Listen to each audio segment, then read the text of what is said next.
Hi friends, कैसे हैं आप लोग। उम्मीद करते हैं कि आप लोग सही होंगे, घर पे होंगे और सुरक्षित होंगे। अभी तक मैंने आप लोगों को इमेज पढ़ाया था, टाइप्स ऑफ इमेज पढ़ाया था और उन दोनों टाइप्स में मैंने डिफरेंस बताया था, यानी कि रियल इमेज और वर्चुअल इमेज में क्या डिफरेंस है ये मैंने आपको बताया था। इस वीडियो में मैं आपको प्लेन मिरर की कुछ प्रॉपर्टी बताऊंगा और साथ ही साथ प्लेन मिरर में एक इमेज कैसे बनता है इसे मैं दिखाऊंगा, बाय डायग्राम दिखाऊंगा और आपको मैं बताऊंगा कि इमेज के बनने के लिए किन दो टाइप्स के रे की हमें आवश्यकता होती है। तो आइए हम लोग करते हैं अपने वीडियो को स्टार्ट। चलिए, तो सबसे पहले हम लोग देखते हैं यहाँ पे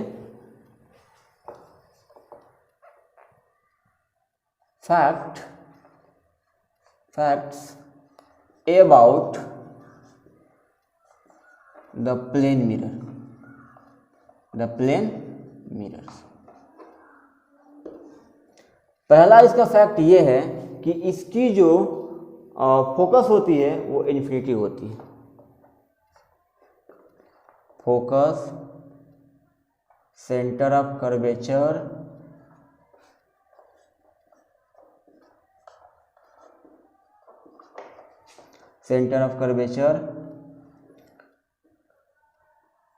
आर ऑन इन्फिनिटी। कहाँ होती है? इन्फिनिटी पे होती है। सही है। सेकंड क्या याद रखेंगे? सेकंड याद रखेंगे magnification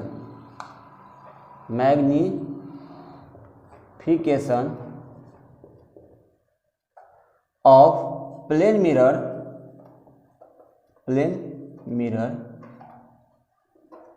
is always positive, always +1। क्या याद रखेंगे कि जो आपका प्लेन मिरर होता है इसकी मैग्निफिकेशन क्या होती है?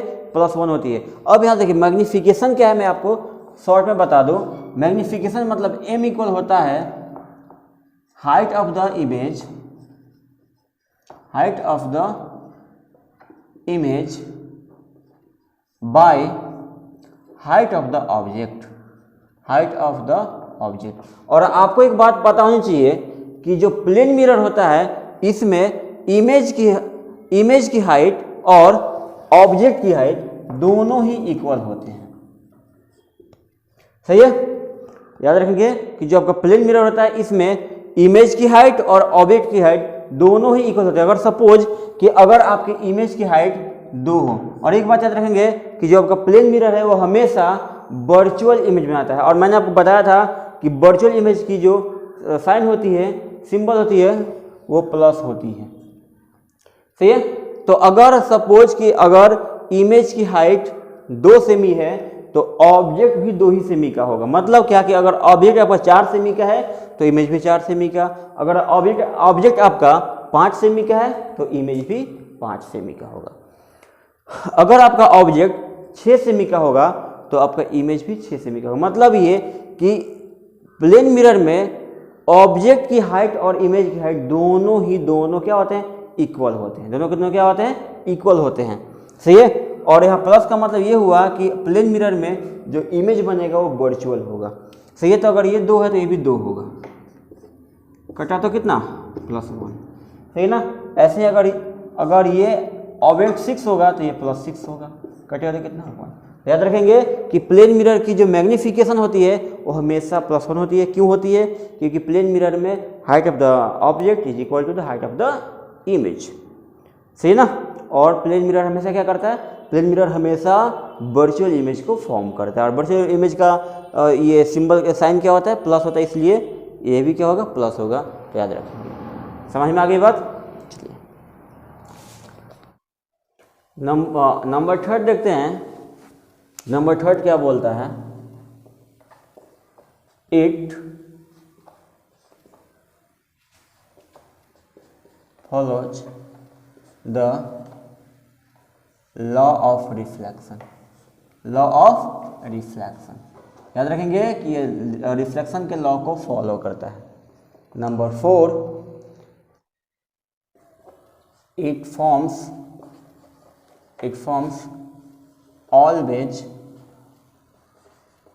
A virtual image.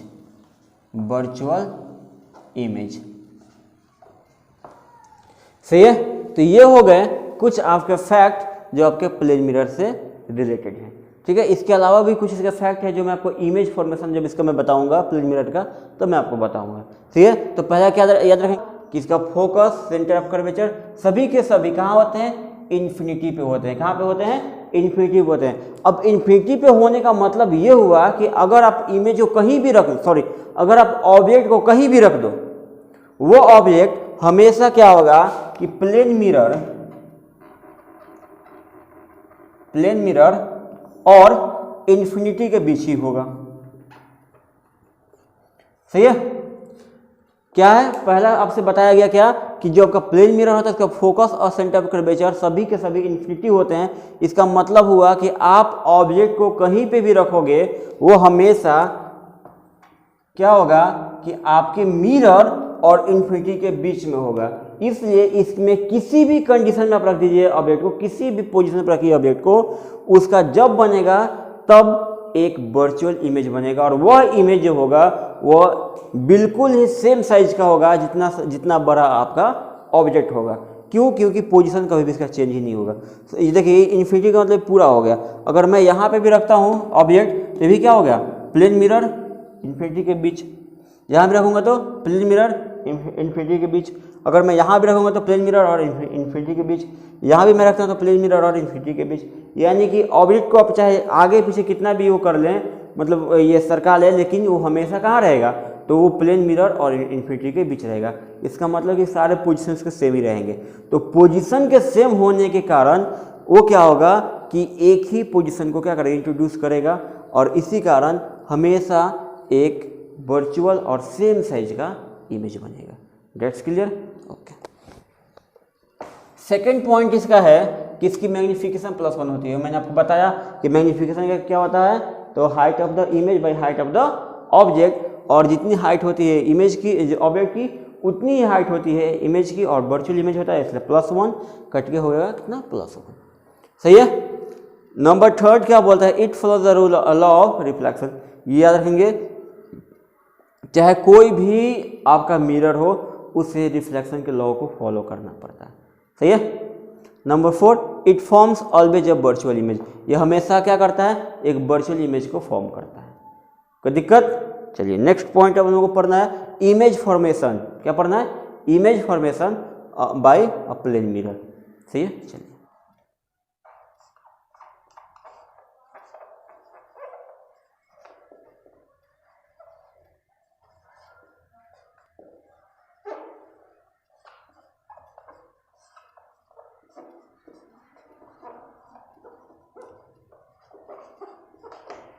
सही है। क्या लिखा मैंने? Formation of images by a plane mirror. सही है। तो याद रखेंगे कि एक प्लेन मिरर के द्वारा हमेशा वर्चुअल इमेज बनता है। सही है। सेकेंड, सेम साइज का बनता है। Number third, the distance of the images are equal to the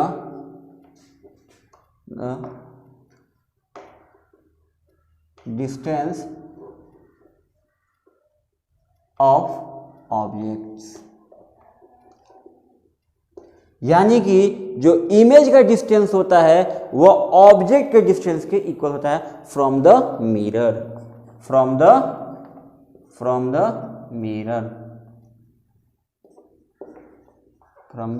plane mirror. सही है। इसको मैं दिखाऊंगा कैसे। सही है ना।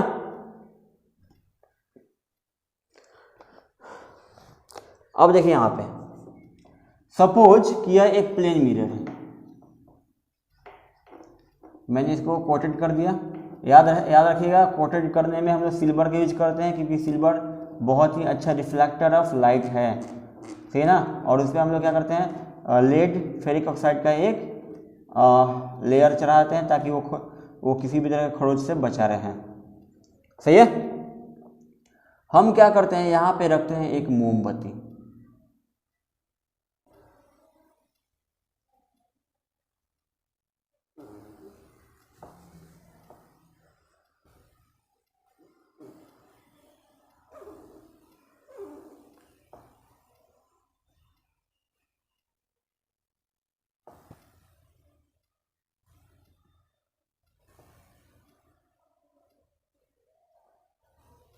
मोमबत्ती जल रही है, ठीक है ना सही है।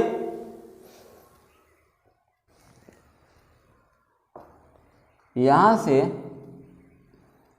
एक एज्यूम करते हैं कि एक जो लाइट है वो निकलते हुए बाहर की तरफ आ रही है। तो मैंने आपको बहुत पहले बताया था शुरू के वीडियो में ही कि अगर कोई भी रे ऑफ लाइट एक प्लेन मिरर पर परपेंडिकुलर रिफ्लेक्ट होगी तो वो आफ्टर रिफ्लेक्शन उसी डायरेक्शन में चली जाएगी, सही है। तो ये क्या होगी, ये फिर से इसी पाथ में वापस निकल जाएगी।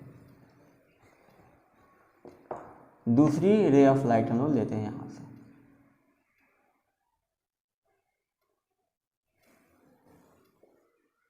ये भी क्या परपेंडिकुलर है, तो ये भी जिस पाथ से आएगी उसी पाथ में सीधी की सीधी वापस निकल जाएगी।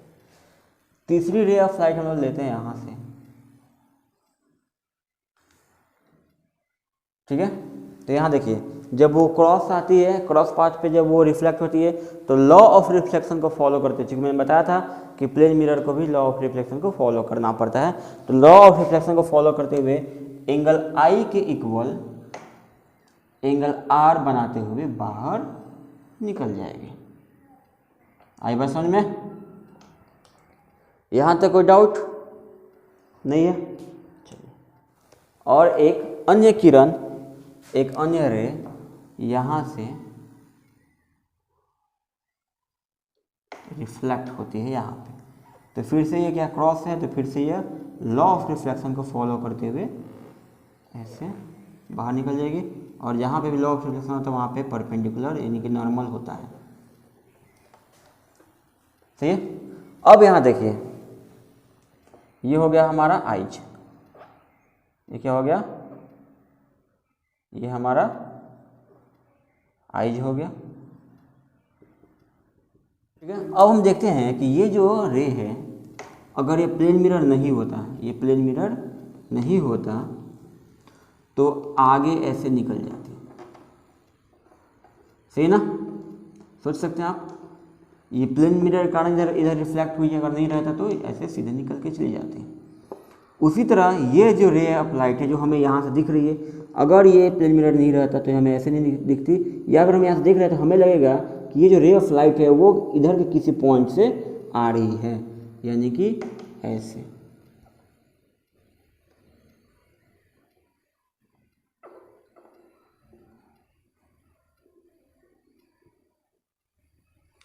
सही है। ऐसे जब हम यहाँ से इसको देख रहे हैं तो हमारी आंखों को एक ऐसा भ्रम पैदा होगा कि ये रे ऑफ लाइट इधर से नहीं आकर पीछे कहीं से आ रही है, यानी कि ऐसे।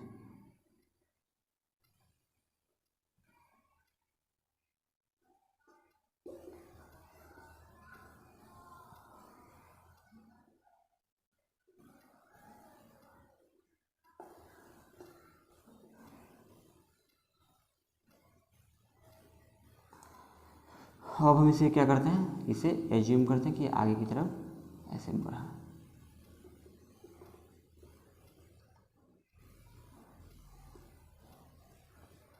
देखिए यहाँ पे चूँकि जो रे ऑफ लाइट है वो यहाँ कट रहे हैं, इसका मतलब है कि इसका इस कैंडल का जो इमेज बनेगा वो यहाँ बनेगा।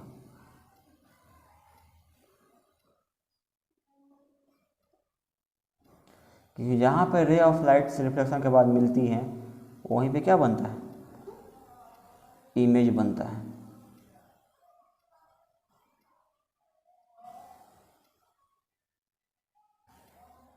ये हो गया इसका इमेज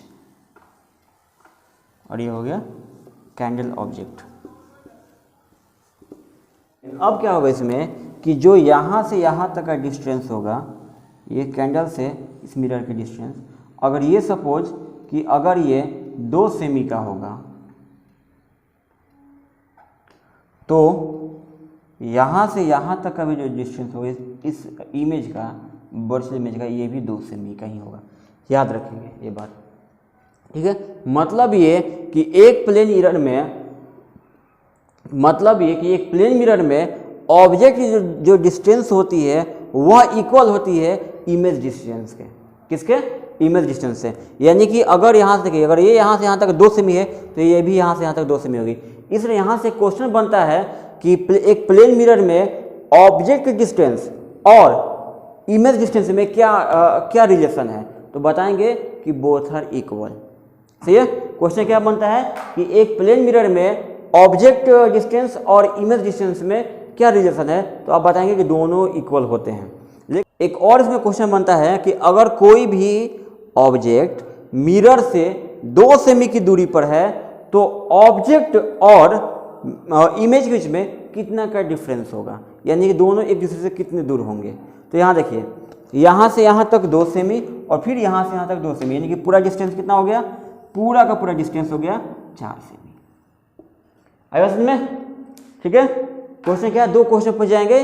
पहला क्वेश्चन ये पूछा जाएगा आपसे कि ऑब्जेक्ट डिस्टेंस और इमेज डिस्टेंस में क्या रिलेशन है प्लेन मिरर में, तो बताएंगे कि दोनों के दोनों इक्वल होते हैं। कि अगर ऑब्जेक्ट डिस्टेंस 2 सेमी का होगा तो इमेज डिस्टेंस भी प्लेन मिरर से 2 सेमी का होगा। लेकिन अगर ये कोई पूछे कि इमेज और ऑब्जेक्ट में कितना का डिस्टेंस होगा, तो डबल हो जाएगा। कितना हो जाएगा? डबल हो जाएगा। मतलब कि अगर ऑब्जेक्ट जो है वो मिरर से 2 सेमी की दूरी पर है तो ऑब्जेक्ट और इमेज दोनों एक दूसरे से 4 सेमी की दूरी पे होंगे। अगर ये 3 सेमी के डिस्टेंस पर रहता तो ये दोनों के दोनों 6 सेमी के डिस्टेंस पर रहते हैं। अगर ये 5 सेमी के डिस्टेंस पर रहता तो ऑब्जेक्ट और इमेज 10 सेंटीमीटर के डिस्टेंस पर रहते। अगर ये यहाँ से यहाँ तक 10 सेमी के डिस्टेंस पर रहता तो आपका ऑब्जेक्ट और इमेज दोनों के दोनों 20 सेमी के डिस्टेंस पे रहते हैं। आई होप कि आप समझ गए होंगे। यही मुझे आपको समझाना था, तो इसका डायग्राम आप बना लेंगे। ठीक है। क्या समझ में आया कि the distance of the images are equal to distance of the objects from the plane mirror, और दोनों में कितना डिफरेंस होगा, तो डबल होगा। सही है। चलिए नंबर 4 पॉइंट, लेटरली इन्वर्टेड होता है। नंबर 5 हो चुका है। चलिए, यानी कि एक प्लेन मिरर में अगर जो भी इमेज बनेंगे उसमें ये 4 तरह के कंडीशंस होंगे। वो वर्चुअल होगा, पहला कि वो वर्चुअल होगा, दूसरा सेम साइज का होगा, मतलब कि ऑब्जेक्ट जितना बड़ा होगा इमेज भी उतना ही बड़ा होगा। थर्ड, ऑब्जेक्ट की जो डिस्टेंस होगी वो इमेज के डिस्टेंस के इक्वल होगी, या इमेज की जो डिस्टेंस होगी वो ऑब्जेक्ट डिस्टेंस की इक्वल होगी। तो अगर कोई ऐसा पूछता है कि एक प्लेन मिरर में इमेज बना है 10 सेमी की दूरी पर, तो ऑब्जेक्ट कितनी सेमी की दूरी पर है प्लेन मिरर से, तो प्लेन मिरर लगे इसका मतलब है कि 10 सेमी। लेकिन वही पूछे कि एक प्लेन मिरर में इमेज जो है वो 10 सेमी की दूरी पर बना हुआ है, तो ऑब्जेक्ट इमेज से कितनी दूरी पर होगा, तो 20 हो जाएगा। इस क्वेश्चन को थोड़ा ध्यान से, ठीक है, फिर से समझिए। अगर कोई क्वेश्चन पूछता है कि किसी प्लेन मिरर में इमेज जो है वो 20 सेमी की दूरी पर बना हुआ है, तो ऑब्जेक्ट इमेज से कितनी दूरी पे बनेगा, तो उस समय डायरेक्ट उसको डबल कर देंगे। लेकिन सिर्फ आपसे ये पूछ जाए कि प्लेन मिरर से कितनी दूरी पर होगा, तो जितना डिस्टेंस होगा इमेज का उतना डिस्टेंस होगा ऑब्जेक्ट का, या जितना डिस्टेंस होगा ऑब्जेक्ट का उतना डिस्टेंस होगा इमेज का। दैट्स क्लियर, नोट कर लीजिए। अब हम लोग पढ़ेंगे इमेज फॉर्मेशन। तो इमेज फॉर्मेशन को मैंने आपको बताया था इमेज की डिफिनीशन में कि इमेज के बनने के लिए हमें ये देखना पड़ता है कि अगर किसी भी ऑब्जेक्ट से रे ऑफ लाइट आती है तो रिफ्लेक्शन के बाद वो किस पॉइंट पे मिलती है। तो जिस पॉइंट पे मिलती है, एक्चुअल में मिलती है या मिलती हुई हमें अपीयर मतलब कि मिलती हुई हमें प्रतीत होती है, तो उसी पॉइंट पे बनता है आपका इमेज। सही है ना। तो यहाँ सबसे बड़ी प्रश्न ये होती है, सबसे बड़ी क्वेश्चन ये आता है कि आखिर हम किन रे ऑफ लाइट्स को चूज करें जो इमेज को बना सकें। तो देखिए हम यहाँ से देखेंगे कुछ रे ऑफ लाइट के डायरेक्शंस। तो पहला जो होता है वो होता है parallel to the principal axis, parallel to the principal axis, principal axis. तो अगर कोई भी रे ऑफ लाइट, याद रखेंगे, कोई भी रे ऑफ लाइट अगर प्रिंसिपल एक्सिस के पैरेलल होगी तो रिफ्लेक्शन के बाद कहाँ से क्रॉस करेगी, तो उस मिरर के फोकस से होकर क्रॉस करेगी। किससे क्रॉस करेगी, उस मिरर के फोकस से होकर क्रॉस करेगी, याद रखेंगे।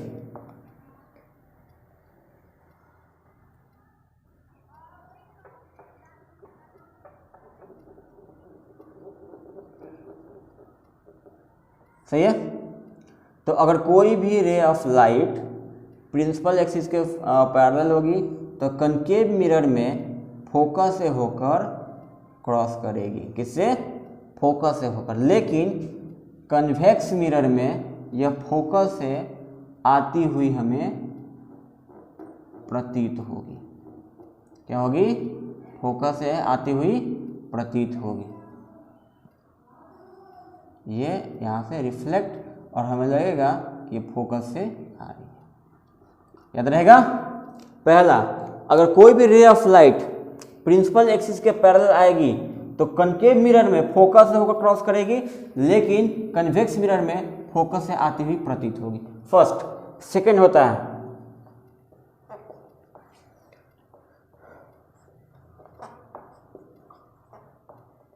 सेंटर।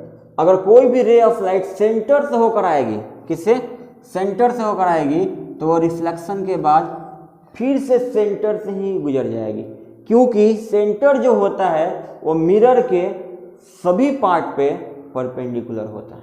क्या होता है, जो सेंटर होता है वो मिरर के हर एक पॉइंट पे परपेंडिकुलर होता है, और परपेंडिकुलर रिफ्लेक्ट होने के कारण जो रे ऑफ लाइट होगी फिर से उसी पार्ट में वापस निकल जाएगी, चाहे मिरर कोई भी क्यों ना हो।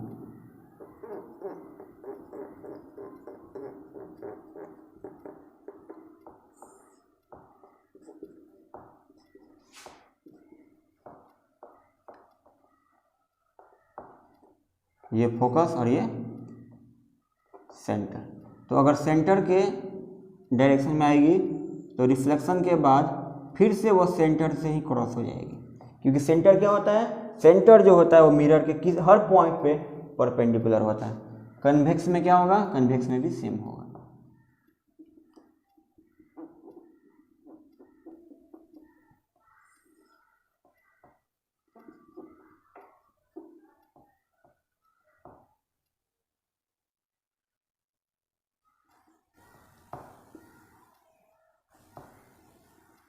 सही है। नंबर थर्ड, पोल के डायरेक्शन में, पोल के डायरेक्शन में आएगी तो क्या होगा, तो अगर कोई भी रे ऑफ लाइट पोल के डायरेक्शन में आती है तो रिफ्लेक्शन के लॉ को फॉलो करते हुए एंगल ऑफ इंसिडेंट के इक्वल एंगल ऑफ रिफ्लेक्शन बनाते हुए क्रॉस कर जाएगी। यानी कि अगर ऐसे पोल के डायरेक्शन में आएगी तो फिर से ऐसे बाहर निकल जाएगी, यानी कि angle i equal angle r होगा। कन्वेक्स में भी सेम, ऐसे आई इंसिडेंट रे और ये निकल गई रिफ्लेक्टेड रे। क्या बना गया, बने यहाँ पे आई और यहाँ पे बनेगा आर, यहाँ पे फोकस और यहाँ पे सेंटर, ये पोल। सही है। तो ये तीन कंडीशन होते हैं एक रे के। अगर कोई भी रे अगर प्रिंसिपल एक्सिस के पैरेलल होगी तो रिफ्लेक्शन के बाद फोकस से होकर क्रॉस करेगी या फोकस से आती हुई प्रतीत होगी। अगर वो सेंटर से होकर सेंटर के डायरेक्शन में रिफ्लेक्ट होती है तो रिफ्लेक्शन के बाद फिर से उसी डायरेक्शन में बाहर निकल जाएगी, क्योंकि जो सेंटर होता है वो आपके मिरर के हर एक रेडियस पे, हर एक डायमीटर पे, यानी हर एक आर्क पे परपेंडिकुलर होता है, और परपेंडिकुलर होने के कारण फिर से क्या होगी, उसी पाथ में वो निकल जाएगी, चाहे वो कनकेव हो या कन्वेक्स। लेकिन अगर वो पोल के डायरेक्शन में क्या होगी, रिफ्लेक्ट होगी, तो एंगल आई के इक्वल एंगल आर बनाते हुए बाहर निकल जाएगी, यानी कि लॉ ऑफ रिफ्लेक्शन को फॉलो करते हुए वो बाहर निकल जाएगी। सही है, आज का टॉपिक यहीं पे कंप्लीट होता है। कल मैं आपको पढ़ाऊँगा ये मैग्नीफिकेशन और साइन कन्वेंशन पढ़ाऊँगा, और संभव होगा तो कल ही मैं आपको पढ़ाऊँगा मिरर फार्मूला। मिरर फार्मूला से बहुत सारे न्यूमेरिकल क्वेश्चंस कभी कभार आते हैं, ठीक है, यानी कि नहीं भी अगर आया तो एक दो तो जरूर हर साल जरूर आएंगे, सही ना। तो अभी बहुत ही इंपॉर्टेंट है, आप लोग ध्यान से पढ़ेंगे। अब अगर आपको मेरा वीडियो अच्छा लगे तो चैनल को सब्सक्राइब करें, लाइक करें, दोस्तों के साथ शेयर करें और कमेंट करके अपने सुझाव को जोड़ दें। धन्यवाद।